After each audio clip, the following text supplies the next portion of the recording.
you know, it's daunting performing with Daryl. You know, Daryl is, you know, an incredibly strong singer. In my eyes.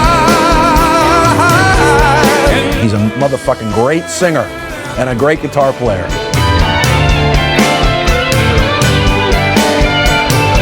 I haven't been singing much recently, you know. I got up at 7:30 this morning to get my hair done. Todd is a very unique individual. He goes his own way, which I totally understand and appreciate and relate to. And he has a very unique sense of songwriting and sense of melody and sense of chords. And we share a lot. You know, we have things that we're separate about, but we share a hell of a lot, and that all has to do with our background.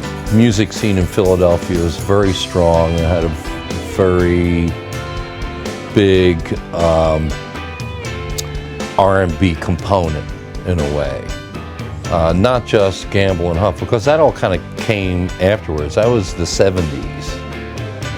But we were doing, you know, Beanie G, and there's a reference in the lyric to the Geeter.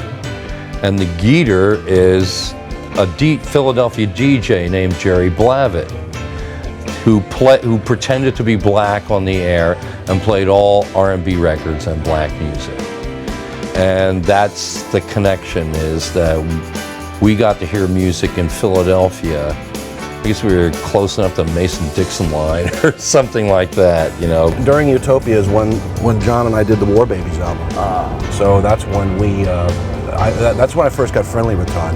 I sort of knew him in passing before that, even though we grew up so close together. I didn't really hang out with him in Philly. Right. But when we both moved to New York, and as I said, when John and I started working on War Babies, I thought, well, here's a guy who is a Philly transplant to New York. It sounds like a good combination. Let's give it a shot.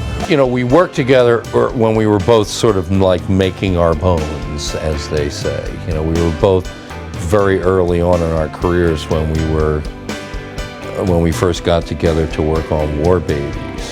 I had a lot of appreciation for the music and sympathy for what they were trying to do with it. And I think that maybe that's an understanding between Daryl and I. They're both so good at what they do. It's kind of like Michael Jordan playing with Scottie Pippen. They both up each other's game. And that's kind of the sports analogy. I think it's odd that both of them just decided to have this beautiful, soulful sound. And I think they kind of, maybe when none of us are listening, they listen to each other and think, I gotta work a little harder.